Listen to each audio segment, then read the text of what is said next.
Saludo cordial desde la parroquia Nuestra Señora de las Nieves de Olaya, Antioquia, Colombia, Padre Francisco Oquendo. En este domingo tercero de Pascua, la liturgia nos regala el texto de Juan, capítulo 21, de los versículos 1 al 19. Una noche infructuosamente oscura, seguida por una mañana luminosamente fructífera.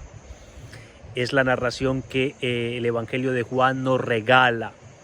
Quisiera subrayar algunos elementos literarios para favorecer la lectura y la meditación personal de este paso riquísimo.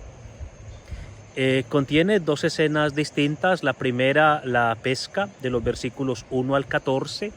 La segunda escena, el diálogo de Jesús y Pedro, de los versículos 15 al 19. La escena de la pesca la pudiésemos también subdividir en dos momentos. La actividad en la noche, versículos 1 a 3, y la actividad en la madrugada, que es la parte más larga, del versículo 4 al 14. También los invito a que noten la presencia de unos números, unas cifras que deben estar cargadas de un simbolismo muy rico. Notar la presencia del número 7. 7 son los discípulos, indicando la comunidad plena, total, perfecta. 7 es la presencia del verbo amar en el diálogo de Jesús y Pedro. Es cierto que el texto griego usa dos verbos distintos, el verbo agapao, que aparece 2 veces, y el verbo fileo 5 veces, pero en totalidad el verbo amar está presente 7 veces. Notar la presencia del número 3. El versículo 14 dice que esta es la tercera aparición de Cristo a sus discípulos. El Señor es reconocido como el Señor explícitamente 3 veces, 2 en el versículo 7 y 1 en el versículo 12. 3 son las preguntas que Jesús dirige a Pedro y 3 las respuestas que Pedro da a Jesús. Yo quisiera proponer 3 ideas para nuestra reflexión. La primera, el resucitado es contemplado en la acción. La segunda, la Eucaristía nutre la evangelización y la evangelización nutre la Eucaristía. Y la tercera, el primado de Pedro. La primera, el resucitado es contemplado en la acción. El resucitado es reconocido por la contemplación del discípulo amado, quien en el versículo 7 le dice a Pedro, es el Señor. El Señor resucitado es reconocido por la contemplación del discípulo maduro, porque madurado por el amor. El discípulo que ha acogido plenamente el amor de Jesús, el amor a Jesús. El discípulo que se ha dejado permear por el amor de Jesús en todas las capas de su ser. Él reconoce la presencia de Jesús porque el amor es reconocido por el amor.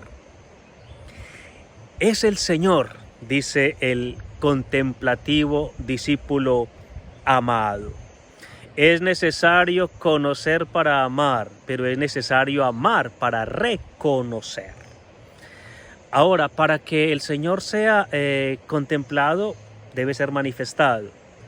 Y el Señor es hoy manifestado gracias a la actividad de la iglesia. La iglesia es narrada en plena actividad pesquera, símbolo de la misionariedad, de la misión que la iglesia lleva a cabo en el mundo. El Señor es manifestado, por tanto, por una iglesia activa, provocativa, interactiva, creativa, participativa. Una iglesia de brazos cruzados, una iglesia pasiva, no refleja la presencia del Señor resucitado, no transparenta, no visibiliza la presencia invisible del resucitado. El resucitado es manifestado en actividad fatigosa, fatiga sudada, sudor cansado, cansancio fecundo, porque es un cansarse en la lucha con Jesús, por Jesús, para Jesús.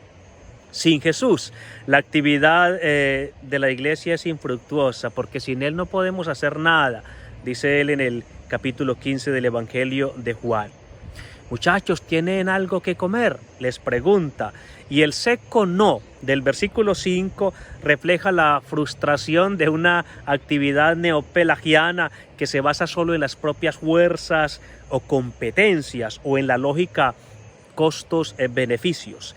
En cambio, con Jesús, la actividad de la iglesia es fructífera, generosa, abundante, redundante, desbordante. 153 grandes peces, cuya abundancia plena y plenitud abundante hace inclusión con el vino de Caná de Juan capítulo 2. La segunda idea que quiero compartir es que la evangelización nutre la Eucaristía y la Eucaristía pues nutre la evangelización. La sobreabundancia de pescado en Juan 21 evoca la sobreabundancia de panes en Juan 6 y la sobreabundancia de vino en Juan capítulo 2. Todos son símbolos eucarísticos. Por eso dicen algunos que el pez en el mar es símbolo de la humanidad, en la barca es símbolo de la iglesia, pero en las manos del resucitado es símbolo de la Eucaristía.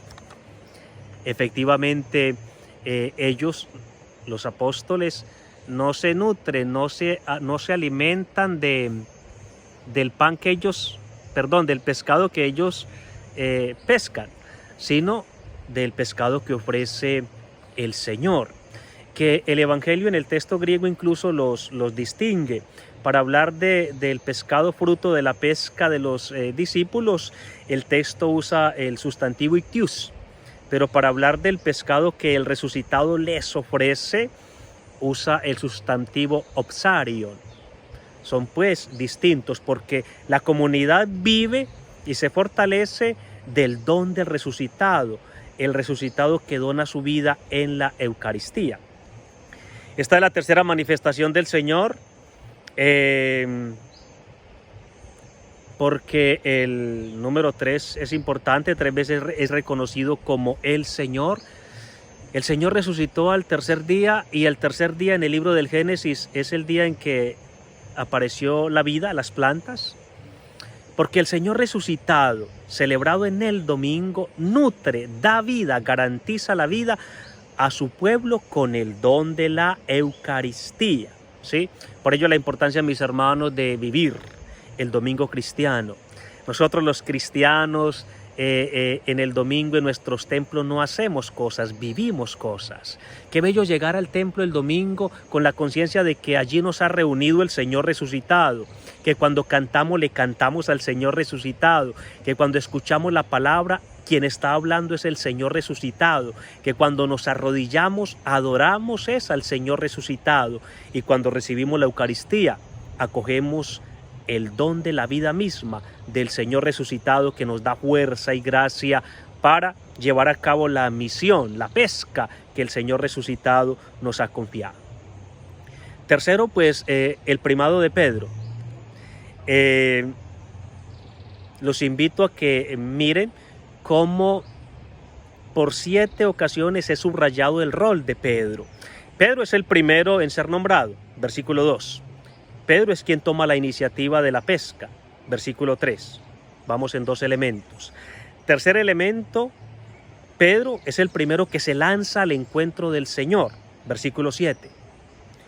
Cuarto, Pedro es el que arrastra la red llena de los 153 peces que no se rompe, versículo 11.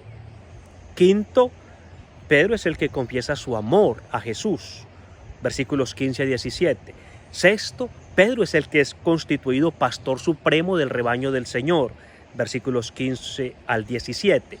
Y séptimo, número de la perfección, Pedro es invitado a seguir a Cristo en la donación de la vida. Donar la vida mediante la caridad pastoral. Este texto de Juan 21, 15 y 19 hace inclusión también con Juan 1, 42, donde Simón, hijo de Juan, es llamado por Cristo Cefas, es decir, la piedra. Aquí Simón, hijo de Juan, es nombrado pastor supremo de la iglesia. Es pues el ministerio de Pedro y su sucesor, el Papa, un ministerio al servicio de la unidad de la iglesia, para que, como desea el Señor en Juan 10:16, no haya sino un solo rebaño y un solo pastor. La Virgen María sostenga el ministerio petrino, el ministerio del Papa. Comenta San Agustín: se le preguntaba por el amor y se le confiaba una labor, porque cuanto más grande es el amor, menor es la labor. Un buen domingo para todos.